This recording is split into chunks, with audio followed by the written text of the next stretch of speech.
Hello and welcome back, everybody, to the Rival StarCraft League 2016 Season 1. This is our round of 16 Group A. In this Group A, we do have Pox, BCQT, Jon Snow, and No Regret. My name is Koshkii, and with me tonight is DrennoC. What is up, ladies and gentlemen? Thank you for tuning in. As she just said, tonight we have those four lovely players. We've already seen two of them play. That was No Regret and Pox. And up next we will have BCQT versus Jon Snow. And I don't know who to favor right here, Koshkii, because Jon Snow has been a staple of the North American scene. And then BCQT is just good. He's just like, this is one of the people, he's just good. He's good. How does he actually pit up versus Jon Snow, Jay Snow? That's a good question. You know, I have seen BCQT play lately, and he's been really, really good. Like, you can tell he has practiced a lot. Then again, at the same time, I've seen some really good play out of Jon Snow lately as well, too. So, yeah, this will be hard to know just exactly how this is going to turn out. Game 1 of this best of 3 will be on Dusk Towers as a TVZ, and just to note, whoever wins, whether it be BCQT or Jon Snow, they will move on to play No Regret in the winner's match to see who gets on into that round of 8. Currently, we're in round of 16, Group A, second match of the night, Beastie versus Jon Snow in a TVZ. And on Dusk Towers, man, this is, I think, Koshkii, probably the most common matchup, common map we've seen in StarCraft Legacy of the Void, TVZ on Dusk. Yeah, Dusk Towers really favored, you know, basically between everybody. But here we are, our red Zerg spawning in the top right. It is Jon Snow. And his opponent in the bottom left-hand corner, the orange, or I can't actually tell if it's orange or yellow. I'm going to go with orange. The orange Terran, it is BCQT.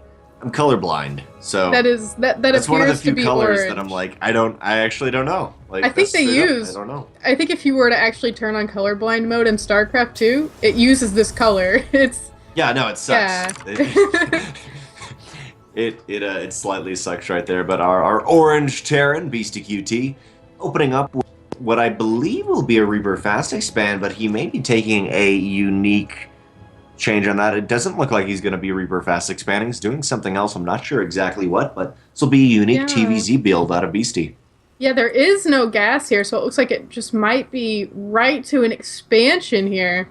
Interesting. I would not be surprised if we saw 2 or a quick third Rax pressure in not necessarily a proxy type by any mean, but a timing attack with Tech Labs, etc., Stim, and combat shields from BCQT. For now, though, it's all going to be up in the air, while Jon Snow opens up with a pretty darn normal hatch gas pool. Overlord's out on the way, and he's not going to scout the lack of gas for a very long time. What is this providing BCQT with? I mean, I guess you could get out a slightly quicker command center, but that's a good question. What is the plan here from our Terran player? So he will be sending out a Marine to start cleaning up some of these Overlords. Sadly, none of them will be in the right position, while here is the double gas, and I'm guessing he's going to throw down a second Rax to join this first one and go for a very early timing attack. But now he can see what Jon Snow is doing with his SCV across the map. Scouts a hatch gas pool, and Jon Snow is still playing in the dark, Koshkii. He doesn't really know what's going on. Yeah, Jon Snow's Overlord is now just starting to arrive at the base. One lone Marine waiting, 2 Marines now waiting to take out an Overlord, but the question is, will Jon Snow really get a read into this? I'm not sure either, because I'm kind of reading a blank right here as we wait to see exactly what he is. This SCV's the next one, possibly a quick third CC or a Rax. So the factory, there's the factory waiting until he had 100 gas. And overall, it's just a, maybe not more safer, but a build that gives him some different opportunities. Yes, he won't get the best scout off, but is BCQT going to do something unique on this map? Most likely not. It's a pretty standard map, so getting out extra Marines early on to kill this Overlord, but looks like the Overlord does fall. A small supply block here for Jon Snow. Wings moving across the map, however, it looks like the Marines will intercept them. DrennoC disappearing again, going to the other side. He will be back with us shortly. Just to do a quick recap here, BCQT opened up with a Hjax into a command center, gasless, and then later on added his double gas. He is now getting a factory. So we will see what this turns out to be here from BCQT. Right now, Jon Snow has not really gotten a scout off as to what's going on, but an Overlord has arrived in the main base. He might get a quick read and find out. DrennoC, though, looking like he's going to drop really quick. He'll be back, guys. Don't you worry.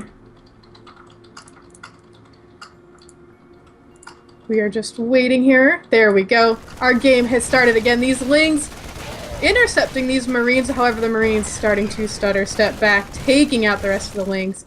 Lings won't get much of a scout off. They caught a couple Marines, but not really worth it there. Speed, though, is finishing. There goes our third command center that we were expecting at any point. It has now gone down. Factory lifting over to the reactor, and now we have our starport on the way for BCQT as well. So again, it was a little bit of a different opener from BCQT, but both players playing still pretty standard up to this point. Now, on Dusk Towers, one of the little things that Terran can do is they can go for Liberators and utilize Liberator range to really sneak into the pocket of the natural base, like right behind it, and really get some harass done. However, I don't think that is what BCQT is going for. He'll probably go for Liberators, and indeed, we do have a Liberator coming out, but I don't know if he's going to go for that Fusion Core just yet that you would use to get that range upgrade. 2 Hellions, though, on the way now for BCQT. Looks like another factory about to finish as well. Our armory coming out. Liberator could do some damage still for harass here. Especially since, I don't even think we have a lair out here yet for Jon Snow. Nope, we are just now getting a lair. Hellions starting to move out of the base a little bit. We also have Blue Flame coming out for these Hellions, so we'll probably see a lot of Hellion harass coming out. It looks like we will have a little bit of a multi-pronged harass from BCQT. Hellions may be at front with the Liberator, looking like it wants to go to the main base and do some damage behind this attack. 2 Evo chambers coming out now for Jon Snow. His lair about a little bit more than halfway done. He is morphing in some Banelings. Queens, though, will be here to meet these Hellions. Spore Crawler also getting in position for that Liberator. Does push the Liberator back. And now the Hellions do transform into Hellbats, moving up into the third.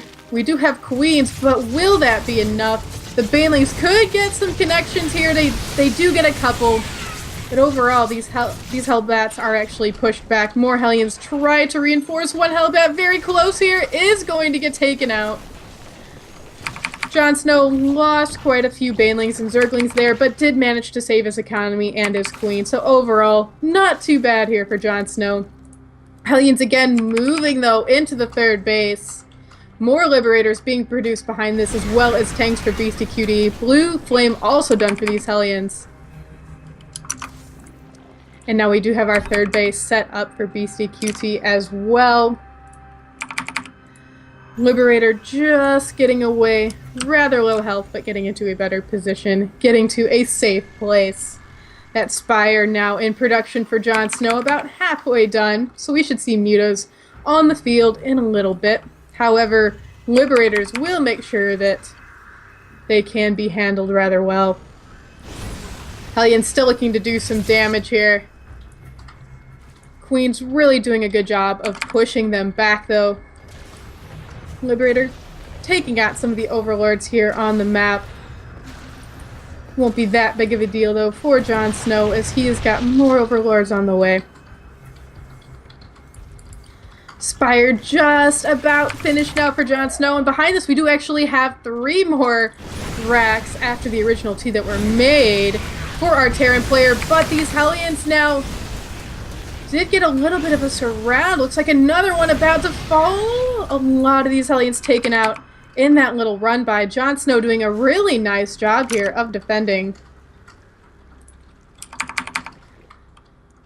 12 mutas on the way for Jon Snow, and behind this he is building a Roach Warren. And he is getting +1 missile attacks. Still more tanks and liberators coming out for BSTQT. I don't think we'll see too many more mutas from Jon Snow, especially with all these liberators on the field. But you never know. These mutas, though, moving out, trying to probably get some harass done. And Jon Snow really doing a great job of macroing up behind this. His 5th base is just about finished. These mutas have now arrived in the main base, trying to take out the missile turret.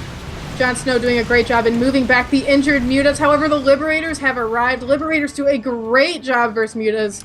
Their splash damage can really cause a lot of problems for them, and now these mutas are definitely pushed back. We have 5 more Corruptors now joining this air army for Jon Snow. 3 Roaches as well on the way, as well as Roach Speeds. We'll definitely be seeing more Roaches here soon. Thor's on the way for BSTQT as well, and still more Hellions. We got 5 more Hellions. Quite the mech army here from BSTQT. We've got Hellions, tanks, and Thors. Looking pretty solid. And Liberators moving around the map too. Might just run into these mutas. That would be a bad day for these mutas. They do find them, but the mutas do run away just in time. And now we have got the Hive tech just started here for Jon Snow.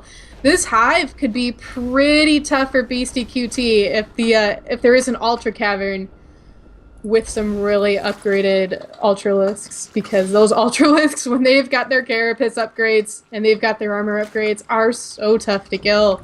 So BSTQT is moving across the map now. And hopefully for him, we'll be able to do a lot of damage before the Ultra Cavern goes down and a lot of Ultras start to come out. It's like BSTQT, though, getting into position here. He is moving his Hellbats forward. However, Jon Snow knows where his opponent is. Also tries to get a good position here. Corruptors get into place to take out these Liberators. The mutas fall, though. Over there are just a lot of Corruptors, a lot of Ravagers too, but there's a lot of mech here also for BSTQT.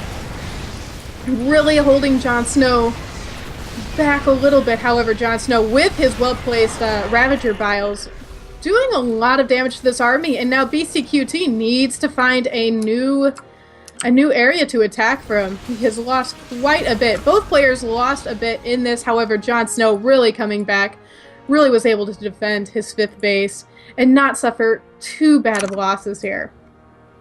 We do have that Ultra Cavern now started by Jon Snow. He's getting 22 more Lings, 5 more Roaches. He is really working on that great Zerg remax here. 6 more Hellions in production. We've still got more Liberators coming out for BSTQT as well.